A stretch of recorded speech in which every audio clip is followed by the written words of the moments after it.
పాఠశాల, వేద పాఠశాల, ఆధ్యాత్మిక విద్యార్థుల అధ్యయనశాల, ఆధ్యాత్మిక జీవిత పాఠాల పరిశోధనశాల. ఆది నుండి బైబిల్ క్లుప్త అధ్యయనానికి మరో సదవకాశం.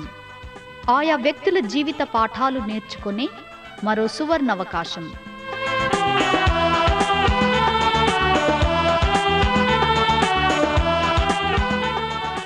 వినండి వేద పాఠశాల నూతన వర్తమానాలు.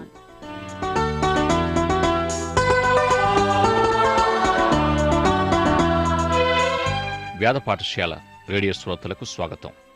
పాత నిబంధన ప్రారంభం నుండి బైబిల్ గ్రంథాన్ని ధ్యానిస్తూ కొత్త నిబంధన పత్రికల్లోని ఎఫెసీ పత్రికను ధ్యానిస్తూ ఉన్నాం. వేద పాఠశాల పరిశీలనలో ప్రతి గ్రంథాన్ని గూర్చిన ఉద్దేశ్యం, ఉపోద్ఘాతం, అంశం మొదలైన విషయాలను మాత్రం మనం ధ్యానిస్తూ ఉన్నాం. ఈ విధంగా ఎఫెసీ పత్రిక యొక్క ముఖ్య విషయాలను ఈ ప్రసారాల్లో తెలుసుకుంటూ మరికొన్ని విషయాలను నేటి ప్రసారంలో విందాం. ఎఫెసీ పత్రిక గాని బైబిల్లోని ఏ ఇతర పుస్తకంపై గాని వేద పాఠశాల పరిశీలన పూర్తయ్యాక ఆయా పుస్తకాలను, వాక్య భాగాలను మీరు క్షుణ్ణంగా వచనం వెంబడి వచనంగా ధ్యానించడాన్ని కోరుతున్నాను. ఈ ఎఫెసీ పత్రిక అధ్యయనం ముగించాక ఆ విధంగా చేయండని కోరుతూ ఉన్నాను. ఈ ఎఫెసీ పత్రిక అత్యంత భక్తిరస భరితమయుంది. ఈ పత్రికలోని మొదటి 3.5 అధ్యాయాలు సిద్ధాంతపరమైన ఉపదేశాలుగాను, మిగిలిన 2.5 అధ్యాయాలు అన్వయాలుగాను ఇవ్వబడ్డాయి. మొదటి 3.5 అధ్యాయాలు క్రీస్తు సంఘాన్ని గూర్చి మరియు క్రీస్తు సంఘాన్ని ఒక గొప్ప అద్భుతంగాను తెలియజేశాయి. 4వ అధ్యాయము మొదటి 16 వచనాల్లో పౌలు సంఘ స్వభావము, సంఘ నిర్వహణ, సంఘ ప్రయోజనం, సంఘ ప్రాముఖ్యత మొదలైన విషయాలు తెలియజేశాడు. పౌలు సందేశాలన్నిటిలో ఉపదేశక విభాగం ఎంత ప్రాముఖ్యంగా ఇస్తాడో అన్వయ విభాగము అంతటి ప్రాముఖ్యతను కలిగి ఉంటుంది. పౌలు పత్రికల్లోని అన్వయ విభాగము ఎంతగానో ఆచరణాత్మకమయ్యుంది. ఈ విధంగా ఎఫెసీ పత్రిక యొక్క మొదటి 3.5 అధ్యాయాల ఉపదేశ విభాగం ఎంతో ప్రాముఖ్యమైనది. తరువాత 2.5 అధ్యాయాల అన్వయ విభాగము ఆచరణాత్మకమయ్యుంది. గత ప్రసారములో అన్వయ సందేశాన్ని మనం వింటూ వచ్చాం. సాదృశ్యం రూపకంగా పాత వస్త్రాల్ని తెలియచేయబడిన పాప స్వభావాన్ని విసర్జించి కొత్త వస్త్రాలను అనగా క్రీస్తునందలి నూతన స్వభావం ధరించి క్రీస్తులో జీవించాలని నేర్చుకున్నాం. ప్రేమ కలిగి నడుచుకునుట, వెలుగు పిల్లల వలె నడుచుకునుట, ఆత్మయందు నడుచుకునుట, జాగరూకులై నడుచుకునుట, క్రీస్తునందలి మరియు పరలోక సంబంధమైన జీవితాన్ని జీవించే విశ్వాసుల సంఘములో అవయవాలుగా జీవించడం అనే విషయాలు మనం నేర్చుకున్నాం. పాత వస్త్రాల వివరణ ఎంతో స్పష్టంగా తెలియజేశాడు పౌలు. కోపం, ద్వేషం, అబద్ధం మొదలైనవి పాతవైన మలిన వస్త్రాలై ఉన్నాయి. ఇట్టి మలిన వస్త్రాలు అనే పాత స్వభావం నుండి విడిపించి సంఘాన్ని పరిశుద్ధుల్ని, సంపూర్ణుల్ని చేయడానికి సహాయకరంగా దేవుడు సంఘానికి క్షేమాభివృద్ధి కలిగించే కృపావరాలను అనుగ్రహించి సేవకులను, సంఘ కాపరులను, సువార్తికులను ఆత్మ సంబంధమైన వరాలతో నింపాడు. ఎఫెసీ పత్రిక 4వ అధ్యాయం 12వ వచనములో పౌలు సంపూర్ణ సేవకులు, సువార్తికులు, సంఘ కాపరులు కానట్టి అర్చకేతరుల పరిచర్యను గూర్చి మాట్లాడాడు. సంఘములోని పరిశుద్ధులని ఎవరిని గురించి చెప్పబడిందంటే సంఘ సభ్యులైన విశ్వాసులను గూర్చియే. సంఘ కాపరి తన విశ్వాసుల బృందానికి నాయకుడు కాగా విశ్వాసులంతా సంఘ కాపరి యొక్క బృందమై ఉంటారు. సంఘ సహవాసము లేక ఆదివారం మందిరములో జరిగే ఆరాధన కూటం మాత్రమే సేవ కాదుగాని ఎప్పుడైతే ఆదివార ఆరాధన సహవాసము ముగింపు ఆశీర్వాద వచనం ప్రకటించబడుతుందో అప్పటి నుండే అసలు సేవ ప్రారంభమవుతుంది. ఆదివారము సంఘ కాపరి తన వంతుగా ఆరాధన కార్యక్రమాన్ని ముగించి అప్పటి నుండి వారమంతా జరగవలసిన సేవను విశ్వాసులకు అప్పగిస్తాడు. ఈ విధంగా విశ్వాసులను సేవా దృక్పథముతో నింపి సంపూర్ణపరచి దిద్దుబాటు చేసి బోధించి ఉత్ప్రేరణ కలిగించి బయటికి పంపవలసిన బాధ్యత సంఘ కాపరిది. సంఘ స్వభావము, నిర్వహణ, ప్రయోజనాలలో విశ్వాసుల బాధ్యత ఎంతో ప్రాముఖ్యమైనది. ఒకరు క్రీస్తునందలి విశ్వాసములోనికి తేబడి రక్షణ పొందిన వెంటనే తమ సాక్ష్యాన్ని పంచుకోవడానికి ఇతర సంఘాలు, చెరసాలలు, కోటాలు ఇంకా ఆయా చోట్లకు వెళ్లడానికి త్వరపడుతూ ఉంటారు. ఇక వారి చిట్టచివరి స్థలము గృహం. కాని 5వ అధ్యాయములో ఒక విశ్వాసి మొదటిగా తన విశ్వాసాన్ని తన గృహములో ప్రకటించాలని పౌలు తెలియజేస్తూ ఉన్నాడు. క్రీస్తులో జీవిస్తూ పరలోక సంబంధమైన జీవితాన్ని జీవించే విశ్వాసి తన సాక్ష్య జీవితాన్ని మొదటిగా తన గృహములోనే ప్రకటించాలి. కాని ఒక విశ్వాసి తన విశ్వాసాన్ని, తన సాక్ష్యాన్ని నిరూపించడానికి గృహమే అతి కష్టమైన స్థలం. అతి గొప్ప పరీక్షని పిలువబడిన ఒకానొక ప్రార్థనలో ఈ విషయం ఈ విధంగా వర్ణించబడింది. దేవా, నేనెంతగా ప్రార్థిస్తున్నానో అంతటి భక్తిపరుడిగా నా గృహములో నిరూపించబడేటట్లు నీతో మరింత సన్నిహితంగా నడవడానికి నా అనుదిన జీవితములో క్రీస్తును నేను వాస్తవమైన వాడిగా ఎరగడానికి నాకు సహాయము చెయ్యి. ఇతరులకు నేనెంతో మంచివాడిగా, నిర్దోషంగా కనిపించవచ్చు. కాని నా కుటుంబ సభ్యులకు నేనెంతో హీనుడిగా కనబడవచ్చు. నేను నా గృహములో నా నోటిని, నా నాలుకను అదుపు చేసుకోలేనప్పుడు, నీవు నా గృహములో లేనప్పుడు నేను నీకు స్తుతిగీతాలు పాడకపోవడమే మంచిది. నేను నా అవసరాన్ని, అసహనాన్ని, అశాంతిని దాచుకోలేకపోయినప్పటికీ ఇతరులు నా వలన తొట్టిల్ల పడకుండా నీ ప్రేమ నాలోని వాటిని కనిపించకుండా చేసింది. అయితే ప్రభువా, ఇట్టి వాటిపై నాకు విజయాన్ని అనుగ్రహించు. ప్రతి భయానికి జారిపడే కన్నీటి వేదనకు నీ శాంతిని అనుగ్రహించు ప్రభువా. నీ శాంతితో ఈ పోరాటాన్ని ఆపుచేయి. కృపాసహితమైన నిస్వార్థమైన జీవితం దయచేయి. ఈ పరీక్షలో క్రీస్తు పేరిట నన్ను నిలువబెట్టు. ఎందుకు గృహం ఎంతో కష్టమైన ప్రదేశం అనబడింది అంటే, మన వాస్తవికత, మన నిజమైన దృశ్యం ప్రదర్శించబడేది గృహములోనే. మన స్నేహితులకు ఒక కోణములోనే కనిపిస్తాం. మనము పనిచేసే చోట కూడా ఏదో ఒకానొక కోణములో తెలియచేయబడతాం. మిగిలిన ప్రపంచానికి మరొక విధంగా కనిపిస్తాం. కానీ మన అన్ని కోణాల్లో మన ఇంట్లో కనిపిస్తాం. అదేవిధంగా క్రీస్తు మనలో నివసిస్తున్నాడనే వాస్తవము మొదట తెలవలసింది మన సొంత ఇంట్లోనే. గనుక క్రీస్తునందలి భయముతో ఒకరినొకరు లోబడి ఉండండి అంటూ, స్త్రీలారా, మీ భర్తలు మీ గృహ యజమానులయున్న ప్రకారం మీ సొంత పురుషులకు లోబడండి. సంఘానికి క్రీస్తు ఏ విధంగా శిరస్సయున్నాడో మీ భర్త మీకు శిరస్సయున్నాడు. క్రీస్తు సంఘానికి ఏ విధంగా సంరక్షకుడై ఉన్నాడో మీ భర్త మీ పోషకుడై ఉన్నాడు. పురుషులారా, క్రీస్తు సంఘాన్ని ప్రేమించి అది ఏ లోపము, మచ్చ, కళంకము, ముడత అనేదేది లేకుండా దానికోసము ఆయన తనను తాను అర్పించుకొని దాన్ని పరిశుద్ధమైనది, నిర్దోషమైనదిగా నిలువబెట్టడానికి తన వాక్యముతో పరిశుద్ధపరచి దానికోసము తన ప్రాణాన్ని అర్పించినట్టే మీరు కూడా మీ భార్యల్ని మీ సొంత దేహాల వల్లనే ప్రేమించండి. ఎవడు తనను తాను ద్వేషించుకోక తనను తాను ప్రేమించి పోషించి సంరక్షించుకుంటాడు గదా, అలాగే క్రీస్తు సంఘానికి చేశాడు. మీరు మీ భార్యలను అట్టి స్థాయిలో ప్రేమించండని పురుషులకు పౌలు వ్రాశాడు. ఈ వివాహ కుటుంబ సందేశములో పౌలు స్త్రీలను ఎంతగానో గౌరవిస్తూ ఉన్నాడు. అయితే దీనిలో స్త్రీలకివ్వబడిన ఆజ్ఞను, ఈ వాక్యాన్ని చాలామంది స్త్రీలు అంగీకరించడం లేదు. పౌలు ఈ భాగములో స్త్రీ యొక్క క్షేమాన్ని ఎంతగానో కోరాడు. క్రీస్తు సంఘానికి ఎలాగూ శిరస్సుగా నియమించబడ్డాడో అలాగే పురుషుడు నీపైన నియమించబడ్డాడు. ఆర్థిక వ్యవహారాలు, బిడ్డల చదువులు మొదలైన విషయాలన్నిటిలో పురుషుడు సంపూర్ణమైన పాత్రను నిర్వర్తించాలి. పురుషుడు నిర్వర్తించవలసిన బాధ్యత మరెవరూ మోయగలిగినది కాదు.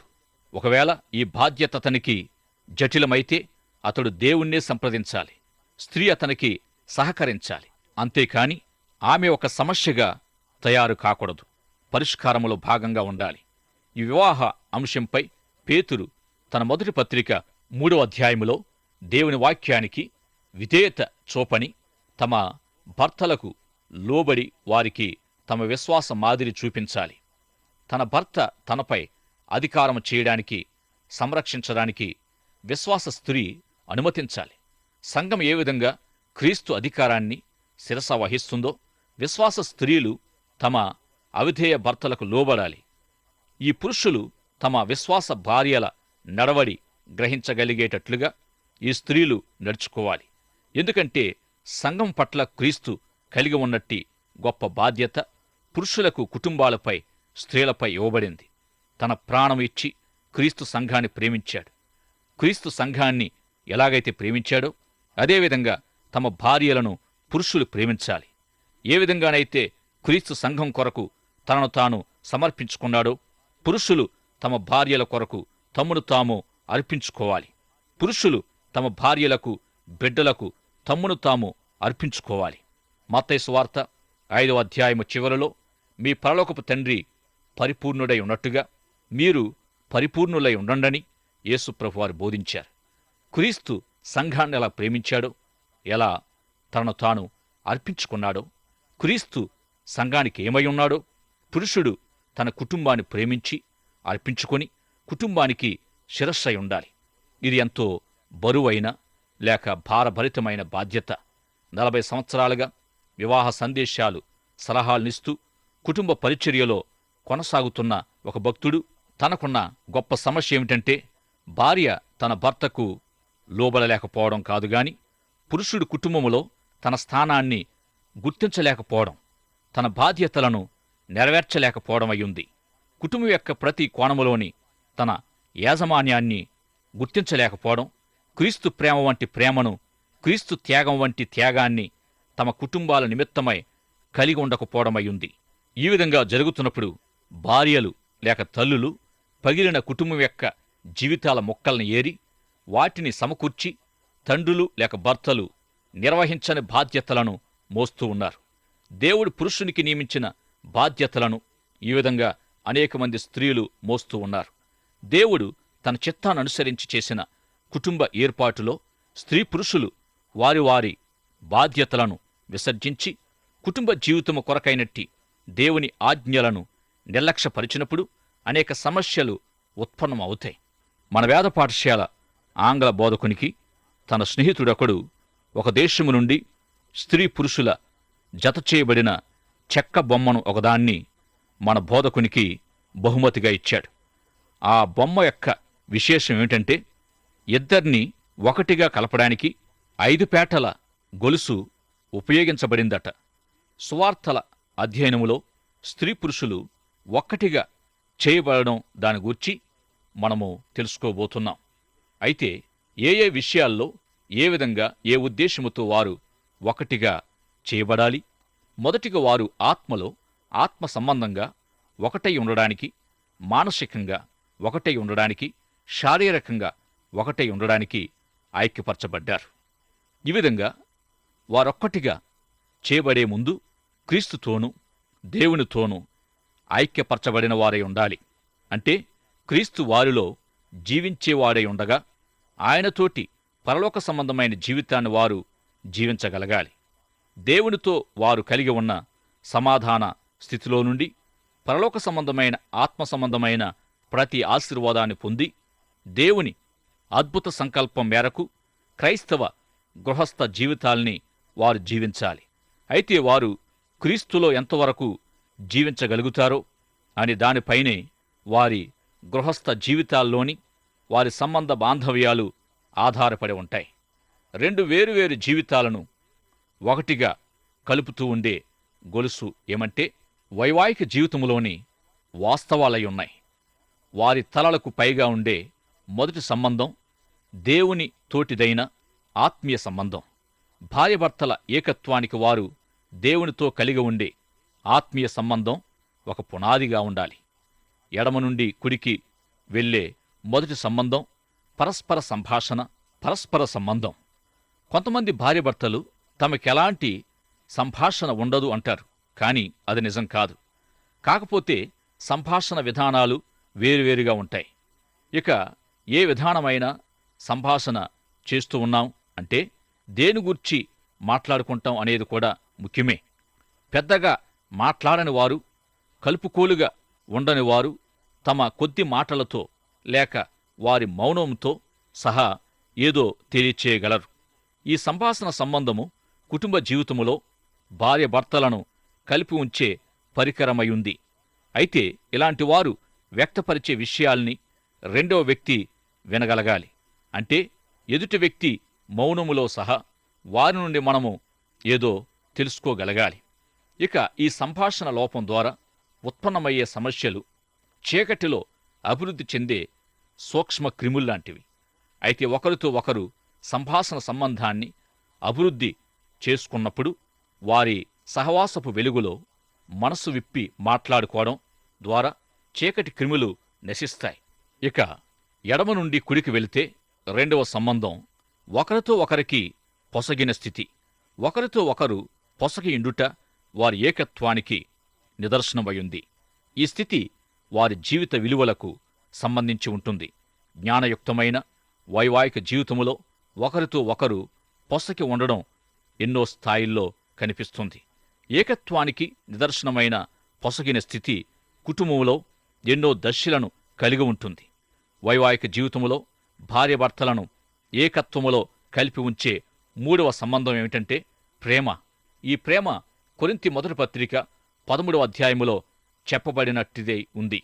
అగాపే అనబడిన దైవ ప్రేమ షరతులు లేనిదైనందున శాశ్వతమైనదై ఉంది. ఈ ప్రేమ ఉత్ప్రేరకమైనదైనందుకు అదుపు చేయబడినదై ఉంది. ఇది నిస్వార్థమైనది, ఎట్టి షరతులు లేనిదై ఉంది. ఈ విధంగా కుటుంబ జీవితములో భార్యాభర్తలిద్దరినీ కలిపి ఉంచే మూడవ గొలుసు లేక గొలుసులోని లింకు ప్రేమ. బైబిల్లో వివరించబడిన దైవ ప్రేమ లోపించిన కారణంగా అనేక కుటుంబాలు విచ్ఛిన్నమవుతున్నాయి. నిస్వార్థమైన దైవ ప్రేమ లేకపోవడమే కుటుంబ విచ్ఛిన్నతకు కారణమయుంది. స్వార్థమే కుటుంబ విచ్ఛిన్నతికి కారణం. కుటుంబ సంబంధములో ప్రవేశించిన ఇరువురు స్వార్థముతో అవతల వైపు నుండి తీసుకుని వెళ్లడానికే చూస్తూ సాటి వ్యక్తికి ప్రేమను పంచకపోయినట్లయితే ఆ కుటుంబములో ప్రేమ కార్యము ఏమీ ఉండదు. అయితే పుచ్చుకొనుట కంటే ఇచ్చుట ధన్యమని దేవుని వాక్యం చెబుతుంది. ఈ వాక్యము క్రైస్తవ కుటుంబాల్లోని భార్యాభర్తలకు విప్లవాత్మక సందేశమయుంది, ఉజ్జీవింపచేసేదయుంది. దైవ ప్రేమ భార్యాభర్తల ఐక్యతను శక్తివంతం చేసేదయుంది. భార్యాభర్తలను ఐక్యతతో కలుపుకుంటూ వెళ్లే నాలుగవ గొలుసు పరస్పర అవగాహన. స్త్రీ పురుషులు ఇరువురు రెండు వేరువేరు ప్రత్యేక వ్యక్తిత్వాలు, భేదము కలిగి ఉన్నందున ఈ అవగాహన అనేది అవసరమయుంది. స్త్రీ ఆయా విషయాలను ఏ దృష్టితో చూస్తుందో, ఏ విధంగా అర్థం చేసుకుంటుందో, ఏ విధంగా స్పందిస్తుందో ఆ విధంగా ఆమె ఆలోచన ధోరణి, ఆమె భావాలు మొదలైన విషయాలను దృష్టిలో ఉంచుకొని పురుషుడు ఆమెతో వ్యవహరించాలి. ఇదే విధంగా స్త్రీలు కూడా పురుషుల మనోభావాలను, విషయాల పట్ల వారిట్టి దృష్టిని కలిగి ఉన్నారో అర్థం చేసుకుని దేవుణ్ణి ఆరాధించుటలో కూడా స్త్రీ పురుషులు వారి వారి స్వంత విధానాలను కలిగి ఉంటూ ఒకరికొకరు భిన్నంగా ఉన్నారు. వారు దేవుణ్ణి ఆరాధించినట్లుగా తమ భర్తలు దేవుణ్ణి ఆరాధించలేదని, వారికి ఆత్మీయత లేదని భావించే స్త్రీలు కూడా ఎందరో ఉన్నారు. ఇక ఒకరినొకరు అర్థం చేసుకోవడం ప్రారంభించినప్పుడు స్త్రీ పురుష వ్యక్తిత్వం, శరీరాల్లోని తేడాలను ముందుగా అర్థం చేసుకోవాలి. ఒకరి గతాన్ని ఒకరు అర్థం చేసుకోవాలి. అర్థం చేసుకుంటూ జీవించాలి. ఇదే విషయాన్ని పౌలు తన జీవితములో జ్ఞానం చొప్పున మీరు మీ భార్యలతో కాపురము చేయండి అన్నాడు. పరస్పర అవగాహన కుటుంబ ఐక్యతను అభివృద్ధి పరిచేదయుంది. ఇక నాలుగవ గొలుసు శరీర సంబంధం. భార్యాభర్తల శారీరక సంబంధం. భార్యాభర్తల ఏకత్వములో శరీర సంబంధం ద్వారా సంతోషము వ్యక్తపరచబడుతుంది. వారిరువురి సంబంధములో శరీర సంబంధం వారి ఐక్యతను, వారి ఏకత్వాన్ని ఎంతగానో బలపరుస్తుంది. శరీర సంబంధం అనే గొలుసు ఇతర 4 గొలుసుల ప్రాముఖ్యతను బలపరుస్తుంది. కుటుంబ జీవితములో భార్యాభర్తల ఏకత్వానికి మొదటి గొలుసు దేవునితో వానికి గల ఆత్మీయ సంబంధం లేక ఆత్మీయ ఏకత్వం. ఈ ఆత్మీయ సంబంధం భార్యాభర్తల ఇతర సంబంధాలన్నిటికీ పునాదిగా ఉంటుంది. భార్యాభర్తల కుటుంబ జీవితాల్లో వారి ఏకత్వాన్ని కాపాడేది సంభాషణ సంబంధం. వారి ఏకత్వాన్ని రుజువు చేసేది, ఒకరితో ఒకరికి పొసగిన స్థితి అయ్యుంది. మూడవది ప్రేమ, వారి ఏకత్వాన్ని శక్తివంతం చేసేదయ్యుంది. నాలుగవది అవగాహన, వారి ఏకత్వాన్ని అభివృద్ధి పరిచేదయ్యుంది.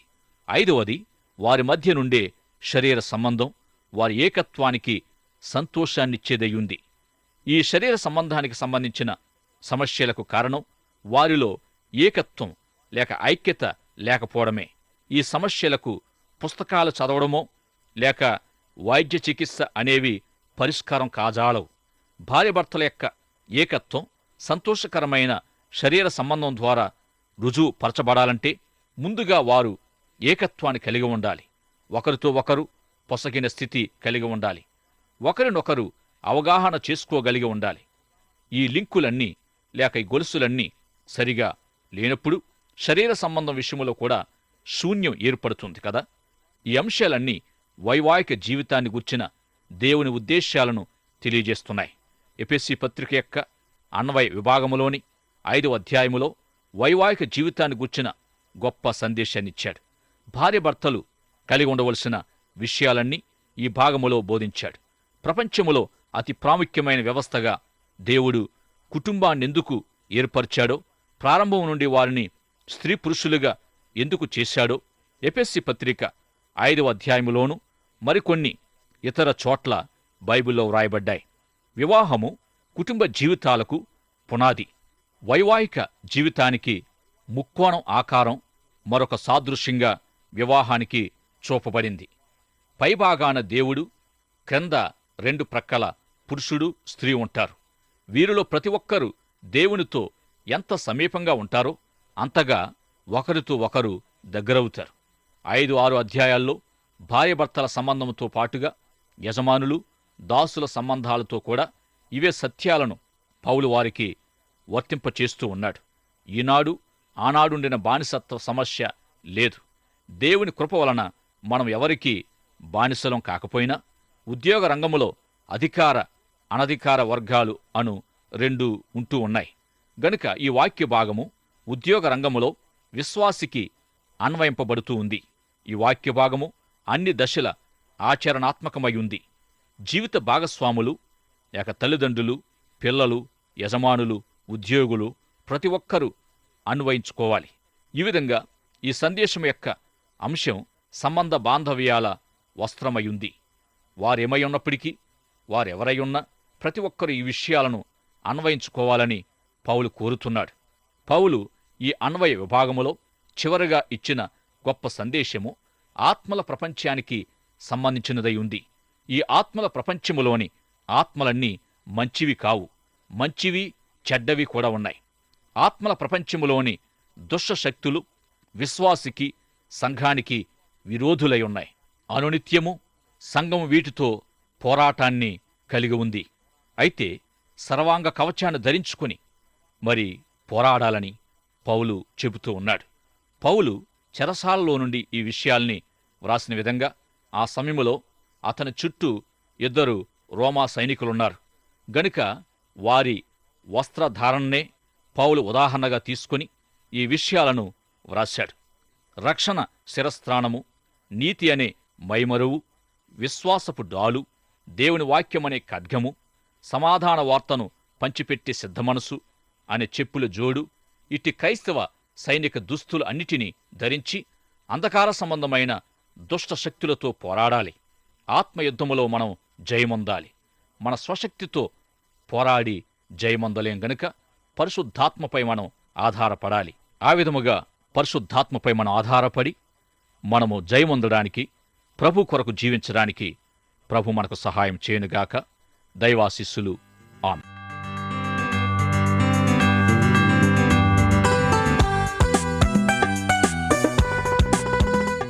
వేద పాఠశాలకు క్రమంగా హాజరవుతున్న విద్యార్థులకు మా అభినందనలు. ఈనాటి తరగతిలో మీరు వింటున్న ఆధ్యాత్మిక పాఠాలు మీ వ్యక్తిగత, కుటుంబ జీవితాలకు ఎంతో సహాయపడగలవని ఆశిస్తున్నాం. ఈ పాఠాల ద్వారా మీరు పొందుతున్న ఆత్మీయ మేలులు, ఆశీర్వాదాలు మాకు కూడా తెలియపరచండి. నేటి పాఠంలో మీకు ఏ విధమైన సందేహాలు, ఇంకా అర్థం కాని విషయాలున్నా వెంటనే మాకు వ్రాయండి. ఈ సందేశాలు మరింత సులభంగా అర్థం చేసుకోవడానికి సహాయకరంగా ఉండుటకు ఒక ఉచిత బైబిల్ గైడు మీకు పంపించగలం. మా చిరునామా: వేద పాఠశాల, విశ్వవాణి, తపాలా సంచి 4, సికింద్రాబాద్ 500017. మా ఇమెయిల్ ఐడి telugu@radio882.com.